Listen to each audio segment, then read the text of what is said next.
Est-ce qu'on pourrait mettre les trois, Olivier? J'ai eu un doute. T'as un doute? Un doute.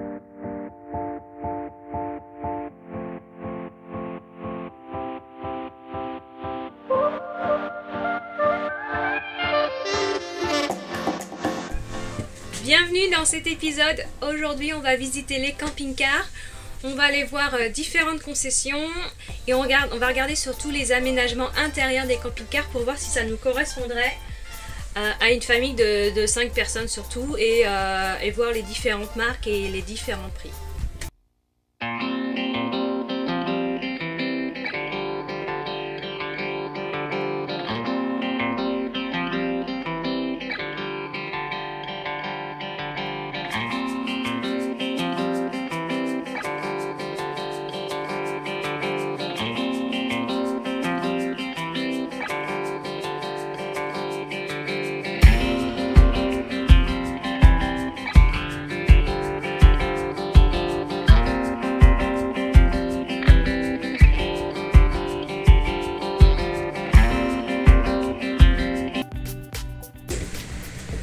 Non, mais dormir dans la capucine, c'est...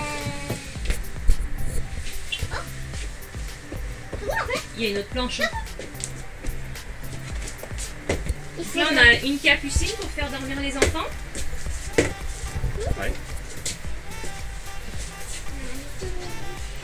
Est-ce qu'on pourrait mettre les trois, Olivier? J'ai eu un doute. T'as un doute? Un doute. On va rajouter un petit filet.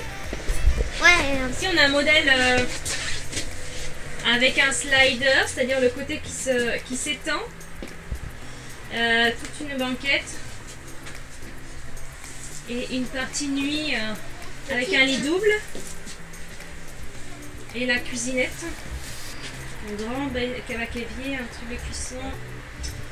Et un grand frigo à l'américaine, carrément. Le petit four. La cuisson qui est là. Les grands bacs. Les grands. C'est vraiment le poste de pilotage, hein. Tu te sens, Et le poste de pilotage. un peu engoncé. Enfin, c'est C'est réduit? Ça fait beaucoup plus réduit. Faut faire attention À la largeur. Ouais. C'est pas ça te donne la sensation d'être dans une camionnette.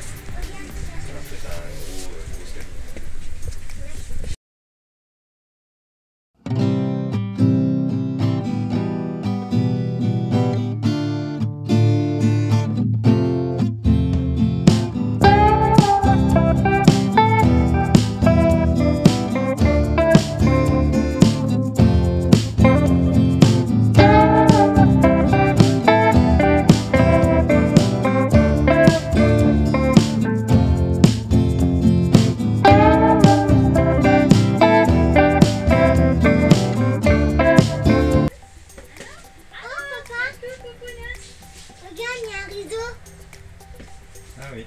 il y a des rideaux. Il y a une fenêtre à gauche. Il y a des petites, Ouais, des petits trucs qu'on peut petites ranger. alcôves au fond pour ranger des choses. Après le. C'est un peu petit.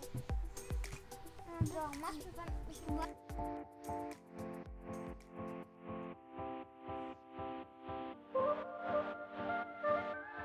Avec la porte cargo à l'arrière pour charger une moto. Avec le lit qui se bascule. Il a l'air assez grand par contre. Plus grand que les autres de la concurrence, mais bon, on n'a pas de moto, donc il n'y a pas de besoin.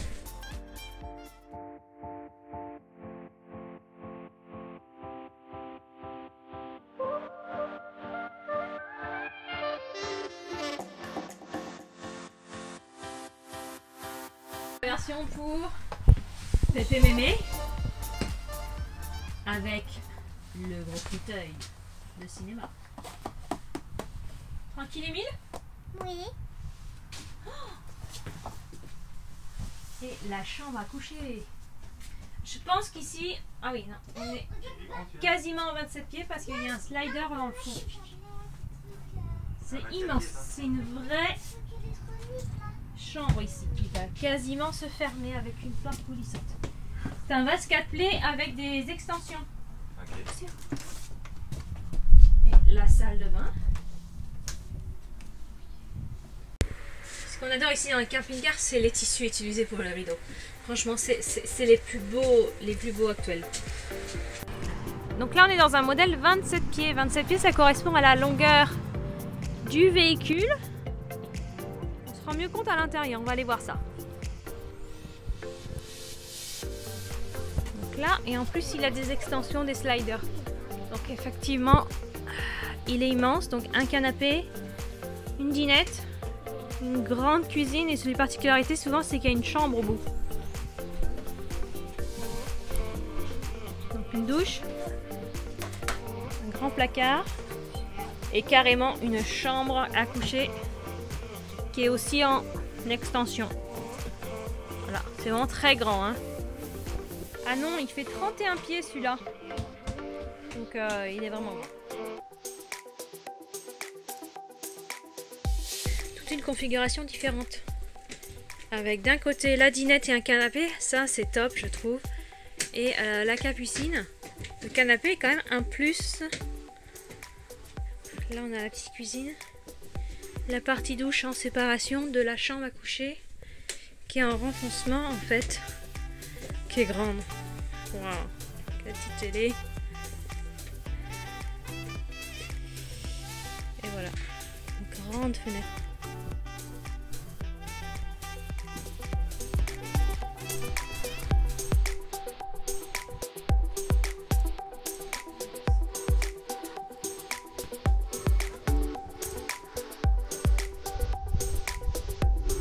La capucine est incroyable.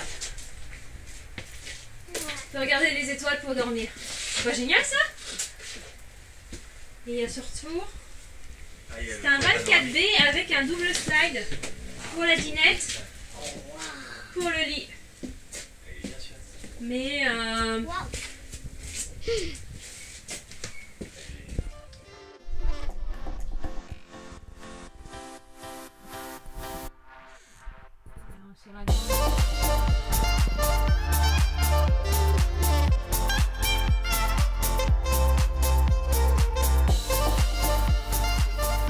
Bon, petit débrief de cette journée, c'est City Caravane. Qu'est-ce qu'on en a pensé?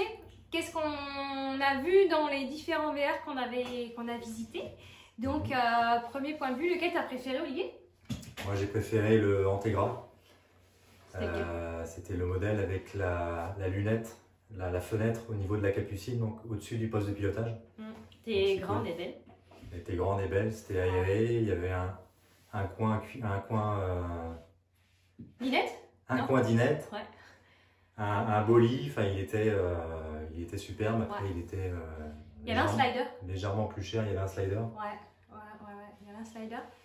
Donc un modèle assez haut de gamme avec voilà pour les zones un peu techniques, c'était une cellule Ford sur une base de pick-up je pense, hein, enfin la partie E450 là, donc les anciens modèles Ford. Après ce que j'ai aimé aussi, plus petit, mais c'était c'était un Orion. J'ai perdu la marque. Orion, Mais je crois. ça, c'était les modèles en fait qu'on regardait déjà en amont, qu'on avait vu chez d'autres vendeurs, notamment chez Cruise Canada qui fait de la location de VR. Et au niveau aménagement, c'était un peu sur ce quoi on se projetait. Exactement. Ouais. Donc là, on a pu voir en vrai qu'est-ce que ça donnait.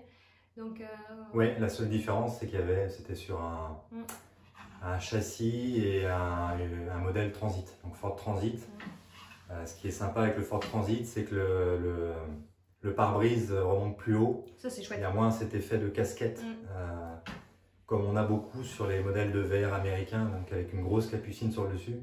Et puis le gros avantage aussi du Transit, c'est qu'il consomme beaucoup moins. Ouais. On est à 15 litres à peu près au 100, contre 22-25 litres pour des modèles Ford classiques, mais moins chers. Donc voilà.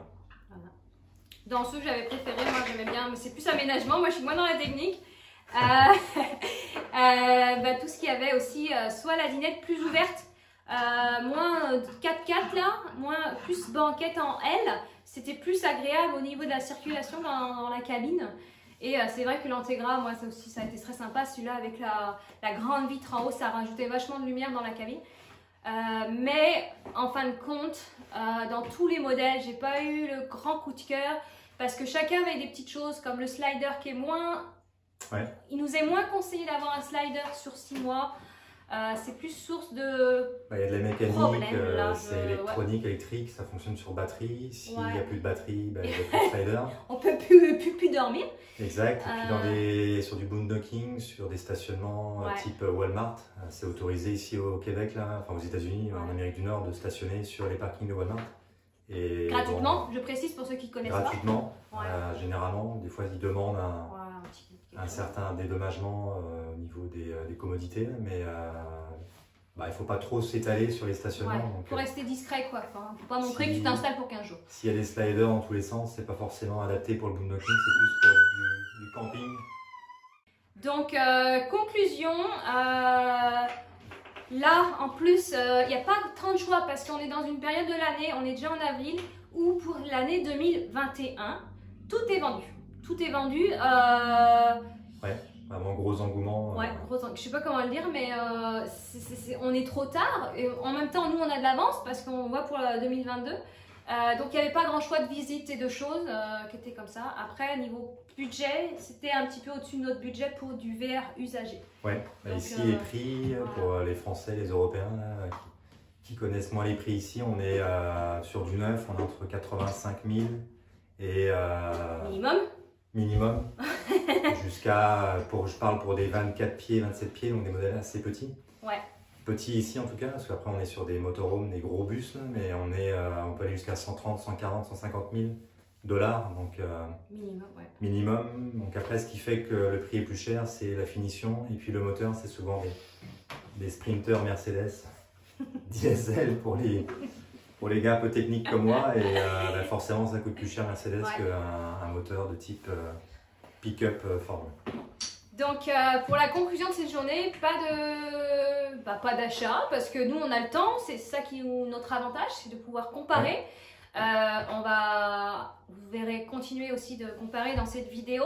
Et donc, ça nous a permis aussi de se dire, ok, le VR, mais on avait toujours un petit pincement parce que ça fait 2 ans qu'on regardait les Airstream.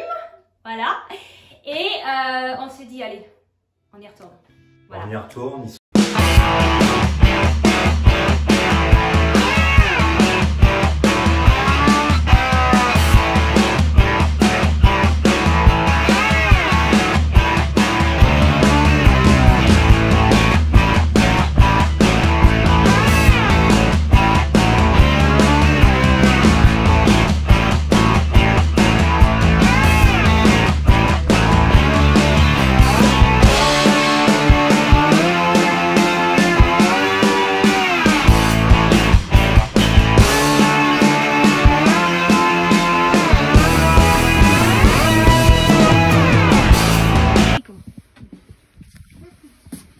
Tu mets tes enfants à dormir. C'est clair que ça change de roulotte, hein. Des verres. Bah, c'est vachement plus beau. Hein. Ouais, ça c'est vraiment plus beau. C'est plus petit, mais c'est beaucoup plus beau. Le lit, il est plus kiki, hein. Ouais, il y a beaucoup plus d'espace. Il est, ouais. Clac. Ils sont trop la qualité, quoi, comparé à l'autre.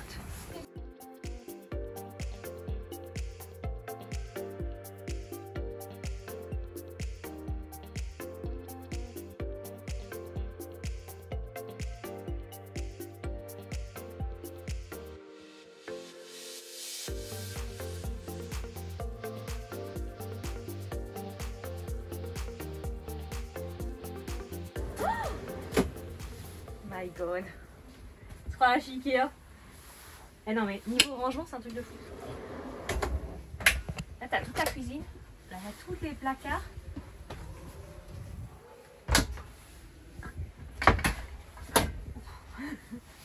Un grand...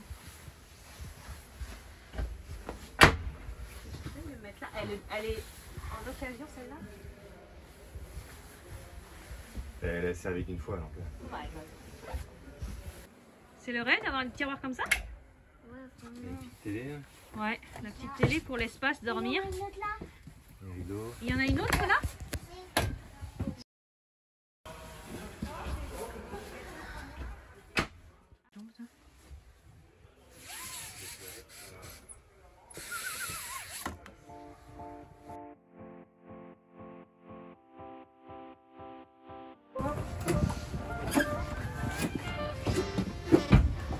Ouais, ça c'est les finitions 2020. Ouais, c'est tout éclairé encore là. Mon Dieu, ouais. Wow.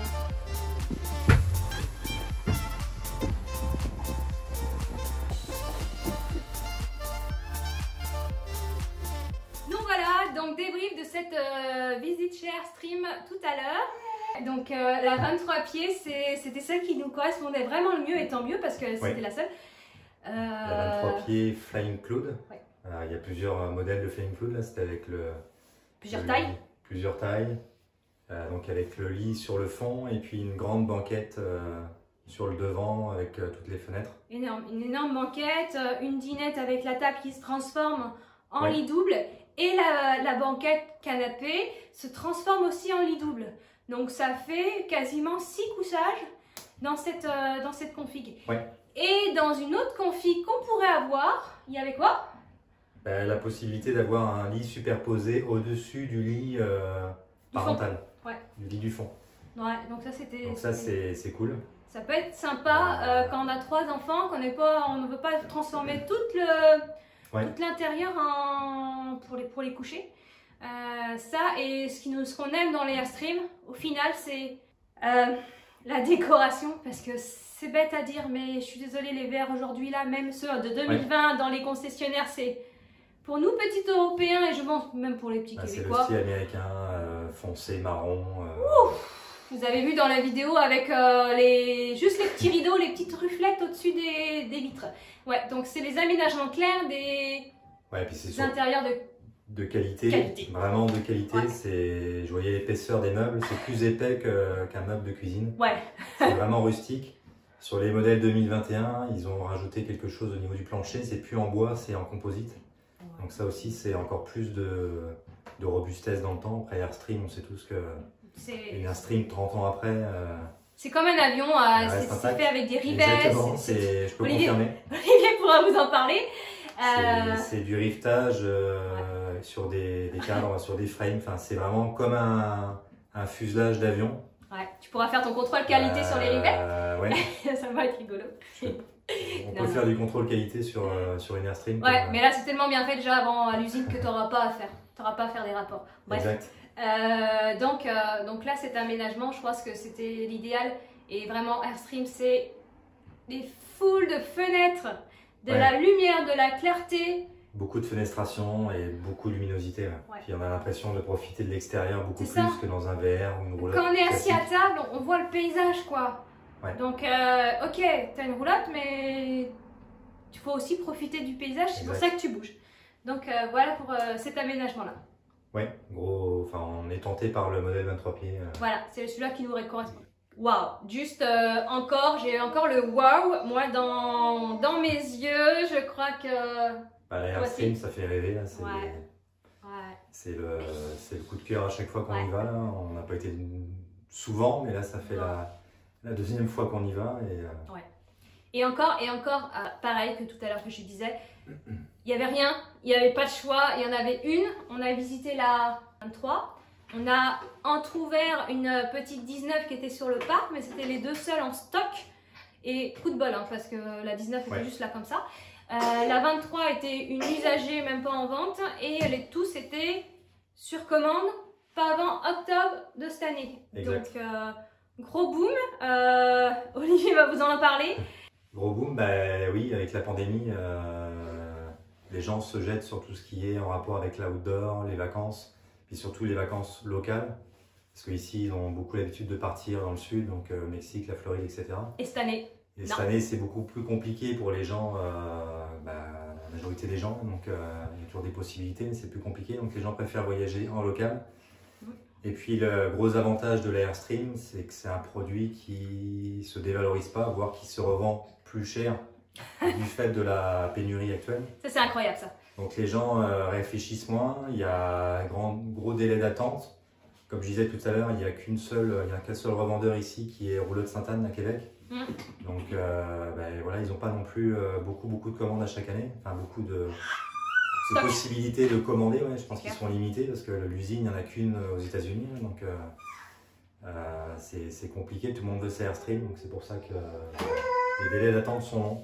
Ouais, ils sont très Alors, et donc, débrief de cette petite heure là-bas, on va dire.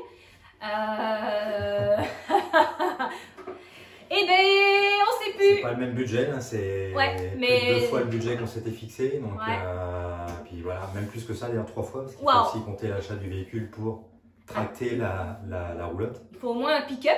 Donc, il faut au moins un pick-up sur un long voyage pour pouvoir mettre du stock dans la voiture, dans le camion. Donc, Donc ça nous a pas mal chamboulé. Ça nous a fait un peu revoir nos envies, revoir peut-être notre façon de faire ce voyage. Est-ce qu'on va pas plus, si on part sur une Airstream, est-ce qu'on va pas plus profiter de l'Airstream et passer plus de temps avec la roulotte dans notre année prolongée au lieu de partir 6 mois, peut-être plus, en V1, 2 pays dans notre périple, on ne sait pas. Là, donc, ce qui est sûr, c'est que c'est une autre façon de voyager qu'avec un véhicule motorisé, un VR camping-car. C'est une autre façon de voyager, donc il faut être plus sédentaire avec l'Airstream ou avec une roulotte qu'avec qu'un camping-car.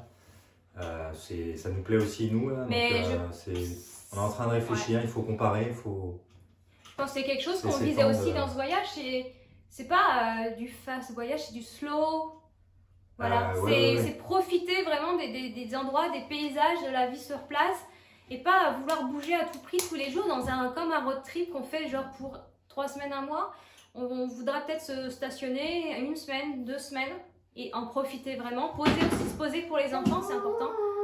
Donc, faut qu'on réfléchisse. C'est pas les mêmes problématiques parce que l'Airstream, c'est pas les mêmes budgets, donc c'est... Le gros avantage, c'est qu'à l'heure actuelle, on peut passer commande. Oui. Et puis, si on se rétracte et qu'on veut plus l'Airstream, ils nous remboursent au bout de 6 mois le dépôt, puis la revendre à quelqu'un d'autre. Il y a tellement de demandes qu'aujourd'hui, c'est quand même un 3 000 $ de dépôt, mais ils nous redonnent le dépôt et ils la revendent à quelqu'un d'autre. Donc, il y a vraiment un gros engouement. Et dans les avantages aussi, on l'achète là, on la revend dans 1 an. Enfin, le temps d'avoir, elle aura peut-être pris de la valeur. Parce qu'aujourd'hui, le prix de la Airstream, dans 1 an, va peut-être valoir 5 à 10% plus cher en neuf. Même à la revente, en fait, on revend quasiment le prix qu'on l'a acheté. On n'est pas sur un véhicule à moteur, donc il se décote moins vite. Avec la cote en plus actuelle, c'est sûr que si on décide de le revendre ici, on perdra très peu d'argent, voire même pas du tout, voire même en gagner. Donc c'est à réfléchir malgré le budget. Si on le revend. Si on le revend. Si on le revend. Voilà, ça c'est d'autres projets encore et voilà, c'est d'autres projets qu'on pourra en reparler plus tard. Donc voilà pour ce débrief de ces visites de VR. Il y en aura sans doute d'autres, mais plus dans l'année. Là, je vois qu'on est déjà trop tard dans la saison. À côté, on regarde beaucoup sur l'occasion. Ça arrive, ça repart. On n'est pas forcément prêt à acheter tout de suite parce que c'est quand même loin. Voilà. Il faut qu'on se pose en fin de compte suite à cette journée. Et puis voilà. Donc ça va donner la suite peut-être sur vraiment l'achat de quoi? Du VR, de l'Airstream. Vous verrez. Voilà. Voilà. C'est bon. Ok, bye. Bye bye.